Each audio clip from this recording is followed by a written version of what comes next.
Donald Trump has been called a fascist and an evil racist by British politicians who are furious at his unrepentant promotion of a far-right hate group. There are growing calls for the May government to rescind its invitation to Trump for an official state visit to the UK, which would involve a possible street parade and visit to meet the Queen. Britain criticised US President Donald Trump after he retweeted anti-Islam videos originally posted by a leader of a far-right British fringe party who was convicted earlier this month of abusing a Muslim woman. EU sources and British newspapers report that the UK has agreed to pay around €50 billion to settle a Brexit divorce bill. A Bosnian Croat wartime commander has died after swallowing poison in a UN war crimes courtroom after losing an appeal against a 20-year prison sentence. South Korea responded to North Korea's latest missile test just minutes after launch, staging a live-fire missile drill near the border involving the Army, Navy and Air Force. Senior Saudi Arabian Prince Mohammed bin Abdullah has been released from detention after agreeing to pay over $1 billion to settle corruption allegations against him.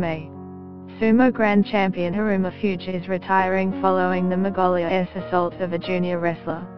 NBC News has fired popular Today Show host Matt Lauer after receiving a detailed complaint from a colleague about inappropriate sexual behavior in the workplace. Britain criticised US President Donald Trump after he retweeted anti-Islam videos originally posted by a leader of a far-right British fringe party who was convicted earlier this month of abusing a Muslim woman.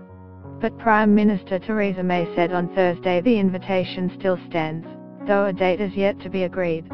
Kim Darroch, Britain's ambassador to Washington, said he had raised concerns with the White House on Wednesday in response to Trump retweeting 3 videos posted by Britain First.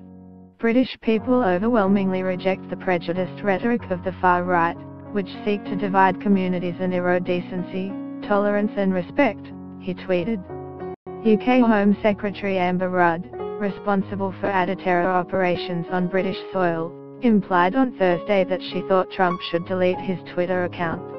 The House of Commons called an emergency debate on Thursday after Trump doubled down on his 3 retweets of anti-Muslim posts by Jada Franson, the deputy leader of the far-right fringe party Britain First.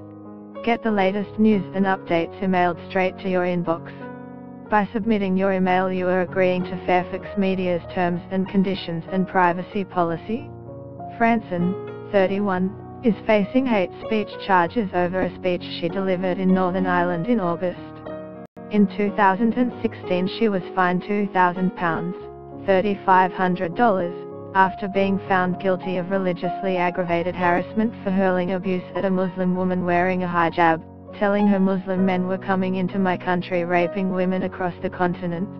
Trump retweeted 3 videos tweeted by Franson, one purporting to be of an atrocity by Islamic extremists, a second the destruction of a statue of the Virgin Mary, and the third an attack on a Dutch teenager on crutches, allegedly by Muslim immigrants. The third video has been discredited by Dutch authorities who said both boys were Dutch.